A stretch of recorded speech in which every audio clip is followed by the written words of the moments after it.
Hello student, कैसे हैं आप सब। एक बार पुनः आप सभी का आपके अपने चैनल सी कोचिंग क्लासेस पर स्वागत है। क्लास 12 फिजिक्स एनसीईआरटी पे आज चैप्टर 6 में आज आपको समझाने वाला हूं विद्युत चुंबकीय फ्लक्स। ठीक है ना। विद्युत चुंबकीय फ्लक्स के बारे में चर्चा करेंगे, इसकी परिभाषा, इसका सूत्र, इसकी स्थितियां, मात्रक, विमीय सूत्र, इतना चीज क्लियर करने वाले हैं। तो वीडियो को अंत तक देखिएगा और अच्छा लगे तो लाइक भी कर देना, दोस्तों के साथ शेयर कर देना, नए तो चैनल को सब्सक्राइब कर बेल आइकन भी प्रेस कर लेना। तो चैप्टर 6 का नाम है विद्युत चुंबकीय प्रेरण। तो सबसे पहले आप देख लीजिए चुंबकीय फ्लक्स कहलाता क्या है। जैसे कोई आपके पास चुंबकीय क्षेत्र है और चुंबकीय क्षेत्र से बल रेखाएं निकल रही हैं, तो उन टोटल बल रेखाओं की संख्या को ही हम क्या कहते हैं, चुंबकीय फ्लक्स। सिंपल तरीका से समझे, एक आपके पास चुंबकीय क्षेत्र है और उसमें से जितनी बल रेखाएं निकल रही हैं या चुंबकीय क्षेत्र रेखाएं निकल रही हैं, देखिए चुंबकीय बल रेखा या चुंबकीय क्षेत्र रेखा कहा जाए, दोनों एक ही चीज है, ध्यान रखिएगा। कुछ बुक्स में चुंबकीय क्षेत्र रेखा लिखा मिलता है, कुछ बुक्स में चुंबकीय बल रेखा मिलता है। तो टोटल चुंबकीय क्षेत्र रेखाओं या बल रेखाओं की संख्या को ही चुंबकीय फ्लक्स कहते हैं। ठीक है ना। परिभाषा देख सकते हैं, चुंबकीय क्षेत्र में से किसी तल से लंबवत गुजरने वाली कुल क्षेत्र रेखाओं की संख्या को उस क्षेत्र से बद्ध चुंबकीय फ्लक्स कहते हैं। अब जैसे मैं यहां पर बात करूं कि आपके पास एक चुंबकीय क्षेत्र है, ये आपके पास एक चुंबकीय तल है, ठीक है, और इसमें से चुंबकीय क्षेत्र की दिशा यदि बात की जाए तो ये आपका दिशा है। चुंबकीय बल रेखाएं हमेशा लंबवत निकलती हैं। ये आपका हो गया स्टूडेंट क्या, चुंबकीय क्षेत्र की दिशा हो गया। अब इनमें से टोटल कितने निकलेंगे, उनकी नंबर भी होगी कुछ ना कुछ। तो नंबर ऑफ चुंबकीय बल रेखाएं, मतलब एक प्रकार से जितने भी चुंबकीय बल रेखाओं की संख्या होगी उसे n से दर्शाएंगे। अब एक फार्मूला होता है कि यदि किसी भी तल का क्षेत्रफल a है तो चुंबकीय बल रेखाएं किस पर डिपेंड करेगी, जितना क्षेत्रफल होगा उतने ही तो उसमें से बल रेखाएं निकलेंगी, और उसके चुंबकीय क्षेत्र की तीव्रता कितनी है। ये स्टूडेंट फार्मूला है किसका, चुंबकीय फ्लक्स का, है ना। B इंटू ए, जहां B क्या है, चुंबकीय क्षेत्र है, और A क्या है, तल है। यदि मैं कह दूं कि अभिलंब के अनुदिश चुंबकीय क्षेत्र घटक कितना हो, B cos थीटा हो। अभिलंब के अनुदिश, समझिएगा, अभिलंब के अनुदिश कितना हो, चुंबकीय क्षेत्र V cos थीटा हो, तब आप कह दोगे फाई बी बराबर कितना हो जाएगा, V cos थीटा इंटू ए। इसको अरेंजमेंट कर दो और सदिश रूप में बनाना है। तो सदिश रूप में बनाने के लिए क्या करेंगे, ए को इधर ले आओ, तो फाई बी बराबर हो जाएगा V a cos थीटा। अब सदिश रूप में यदि करो तो कितना हो जाएगा, फाई बी बराबर V डॉट ए। ऐसा क्यों हो गया, क्योंकि आप लोगों ने सदिशों का अदिश गुणनफल पढ़ा होगा 11th क्लास में कि a dot B, student a dot B बराबर होता है ए बी कॉस थीटा। ठीक है ना, ये होता है सदिशों का अदिश गुणनफल।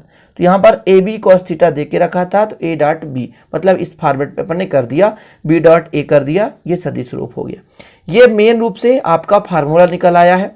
अब इस स्थिति से अपन कंडीशन लगाएंगे, जैसे इसको अपन समीकरण 1 दे देते हैं और इसी समीकरण 1 से स्टूडेंट अपन क्या निकालेंगे, स्थिति निकालेंगे। तो पहला स्थिति यदि कर दें 0 डिग्री, ध्यान दीजिएगा, कंडीशन कर रहे हैं, कंडीशन, ठीक है। पहला कंडीशन, जब स्टूडेंट थीटा बराबर कितना हो, थीटा बराबर 0 डिग्री हो। cos 0 का मान कितना होता है, 1 होता है। cos 0 का मान कितना होता है, 1 होता है। तो देखिए फाई बी बराबर कितना हो जाएगा, फाई बी बराबर हो जाएगा V a cos 0 डिग्री। तो cos 0 का मान कितना होता है, 1, तो B इंटू ए हो जाएगा। चूंकि आप यहां पर लिख सकते हो cos 0 डिग्री बराबर 1 होता है, ये होता है ना, तो ये हो गया। मतलब ये जो आपका चुंबकीय फ्लक्स का मान आया BA, वो अधिकतम आया है। कब, जब स्टूडेंट थीटा का मान कितना हो, 0 डिग्री हो। थीटा का मान 0 डिग्री हो तो जो फाई बी है यानी चुंबकीय फ्लक्स है वो अधिकतम है, BA है। ठीक है, तो यहां पर आपको लिखना है, अर्थात जब चुंबकीय क्षेत्र तल के अभिलंब के अनुदिश हो, अर्थात तल के लंबवत हो, तो चुंबकीय फ्लक्स अधिकतम होगा। अब आप कहोगे कैसे तल के लंबवत, तो मैं एक आपको यहाँ पे तल बना देता हूं। ये आप देख सकते हैं, एक तल है, ये तल है, इसका भी एक अभिलंब होगा। अभिलंब मतलब तल के साथ लंबवत 90 डिग्री, तो ये आपका एक अभिलंब हो गया। अब चुंबकीय बल रेखाएं भी लंबवत निकलती हैं, ये अभिलंब था, ध्यान दीजिएगा, और लंबवत चुंबकीय बल रेखाएं भी निकल रही हैं, यानी यहां से चुंबकीय बल रेखाएं भी निकल रही हैं। तो अब इनके और इनके बीच तो 0 डिग्री होगा। मतलब स्टूडेंट जो चुंबकीय बल रेखाएं हैं वो अभिलंब के समांतर है लेकिन तल के लंबवत है। ध्यान दीजिएगा, तो ये आपका अभिलंब हो गया। अभिलंब क्या होता है? तल से 90 डिग्री कोण बनाता है। तो जब अभिलंब और चुंबकीय बल रेखाएं एक दूसरे के समानांतर है, मतलब 0 डिग्री का कोण बना रहे हैं, तब वहां पर चुंबकीय फ्लक्स का मान अधिकतम होता है। ये पहला कंडीशन क्लियर हो चुका है और इस डायग्राम से भी आपको समझ में आ गया होगा। दूसरा कंडीशन क्या देखने को मिलेगा स्टूडेंट, कि जब थीटा का मान कितना डिग्री हो? 90 डिग्री हो। तो यहां पर अपन करते हैं जब थीटा कितना डिग्री हो? 90 डिग्री हो। ठीक। सेकंड स्थित कंडीशन सेकंड, कंडीशन सेकंड, जब थीटा कितना हो? 90 डिग्री हो। तो थीटा जब 90 डिग्री होगा तो आप बताओ कितना होगा? 5v, यानी चुंबकीय फ्लक्स कितना होगा? va cos 90। अच्छा, cos 90 का मान कितना होता है? 0 होता है। तो कुल मिलाकर 5v का मान कितना हो जाएगा? 0 डिग्री, सॉरी 0 मान आ जाएगा। चूंकि यहां पर आपको बताना है कि cos 90 डिग्री का मान होता है 0, इसलिए स्टूडेंट जो चुंबकीय फ्लक्स होगा वो क्या हो जाएगा? 0 होगा। अर्थात अब यहां पर आपको समझना है थोड़ा सा कि जैसे आपने भी देखा था कि अभिलंब के समांतर तो 0 डिग्री, लेकिन अब अभिलंब के लंबवत हो गया तो वहां पर चुंबकीय फ्लक्स 0 हो जाएगा, क्योंकि अभिलंब के लंबवत है और cos 90 का मान 0 डिग्री है।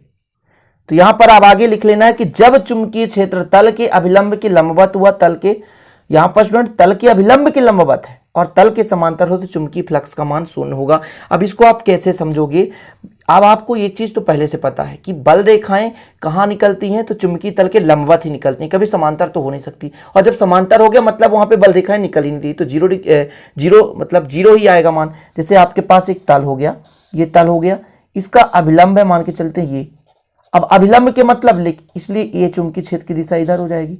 तो आप ही बताएं, कभी क्या चुंबकीय बल रेखाएं अभिलंबत निकलती हैं? नहीं निकलती हैं। ठीक है, सॉरी स्टूडेंट, समांतर नहीं निकलती हैं। ठीक है, तो ये जो आपका तल हो गया, इस तल के लंबवत ही निकलेंगी, कभी भी समांतर नहीं निकलती हैं। और यहां पर क्या बता दिया गया कि n और b के बीच 90 डिग्री कोण बन जाए, और जब n और b के बीच यानी अभिलंब के साथ 90 डिग्री कोण बना ले तो तल के साथ 0 डिग्री बनाएगा, यानी तल के साथ समांतर हो जाएगा। और कभी भी चुंबकीय बल रेखाएं तल के समांतर नहीं होती, हमेशा लंबवत ही निकलती हैं, इसलिए चुंबकीय फ्लक्स क्या हो जाएगा? 0 हो जाएगा। क्योंकि कभी भी समांतर एक भी रेखा नहीं निकलेगा स्टूडेंट, तो वहां पर जितने भी चुंबकीय फ्लक्स अर्थात बल रेखाओं की संख्या 0 ही होगी। जब कोई बल रेखा ही नहीं निकलेगी, कंडीशन ही देके रखा है कि लंबवत निकलने वाली कुल बल रेखाओं की संख्या को ही हम चुंबकीय फ्लक्स कहते हैं। यानी अभिलंब के लंबवत है, ये अभिलंब के लंबवत है लेकिन तल के समांतर है। ध्यान देना स्टूडेंट, यहां पर थीटा 90 डिग्री मतलब अभिलंब के साथ 90 डिग्री बना रहा है लेकिन तल के साथ 0 डिग्री ही बनाता है। उस स्थिति पर जो चुंबकीय फ्लक्स का मान होता है न्यूनतम होता है, यानी 0 के बराबर होता है, 0 के बराबर होता है। इतना क्लियर हो गया? आशा और उम्मीद है कि यह चीज तो आपको समझ में आ गया होगा। अब इसके मात्रक की बात कर लेते हैं। तो चुंबकीय फ्लक्स का एसआई मात्रक मैं यहां पर लिख दे रहा हूं, आप लोग भी लिख लेना, याद कर लेना, ऑब्जेक्टिव टाइप में पूछा जाता है। चुंबकीय फ्लक्स का एसआई मात्रक, एसआई मात्रक क्या होता है स्टूडेंट? एसआई मात्रक चुंबकीय फ्लक्स का, तो इसका होता है वेबर। क्या होता है? वेबर। बिल्कुल याद कर लो, चुंबकीय फ्लक्स का एसआई मात्रक क्या होता है? वेबर होता है। ठीक है, इसका संकेत जो होता है WB होता है। क्या होता है? WB, weber. ठीक है, इसे स्टूडेंट अपन टेस्ला मीटर स्क्वायर भी कहते हैं। क्या? आप लोग लिख लेना ऑप्शन में, टेस्ला मीटर स्क्वायर। कभी कभी ऑप्शन में 2 में से कोई एक देगा, तो आप लोग यहां पर इन दोनों को याद कर लेना, टेस्ला मीटर स्क्वायर। तो एसआई पद्धति में मात्रक वेबर मेन है, कभी कभी टेस्ला मीटर स्क्वायर रहेगा, तो कंफ्यूज मत होना। अब यदि मैं सीजीएस पद्धति की बात करूं, सीजीएस पद्धति में, सीजीएस पद्धति में स्टूडेंट तो मैक्सवेल होता है। क्या होता है? मैक्सवेल। ठीक, ये भी आप लोग तैयार कर लेना, सीजीएस पद्धति में पूछ देगा। अब यदि आपसे कह दिया जाए 1 वेबर बराबर कितना होता है? 1 वेबर बराबर तो 10⁸ मैक्सवेल, 10⁸ मैक्सवेल। ठीक है, ये चीज ये भी आप तैयार कर लेना। ऑब्जेक्टिव में दे देगा रिक्त स्थान में कि 1 वेबर का मान कितना होता है स्टूडेंट, तो ये होता है 10⁸ मैक्सवेल। ये चीज हो गया।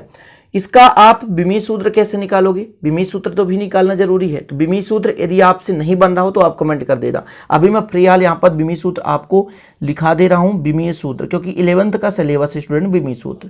बिमी सूत्र इसका होता है टोटल ml² (10⁻²) 1 (1).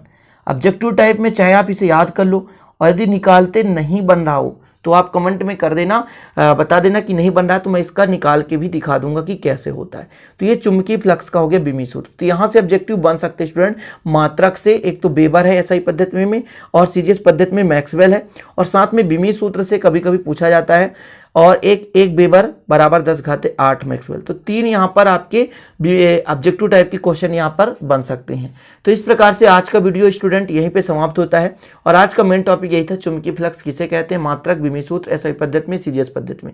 तो सब कुछ आप लोगों ने क्लियर कर लिया। इसके बाद क्रम से आपके पास वीडियो आते रहेंगे चैप्टर के, और प्रीवियस वीडियो जो है आपको प्लेलिस्ट में मिल जाएंगे। यदि अभी तक आपने प्लेलिस्ट विजिट नहीं किया तो वहाँ से विजिट कर लें, साथ ही चैनल को सब्सक्राइब कर लें, यदि नए हैं तो साथ में बेल आइकन प्रेस कर लें। मिलते हैं स्टूडेंट इसी प्रकार के अगले वीडियो में, तब तक के लिए जय हिंद, वंदे मातरम।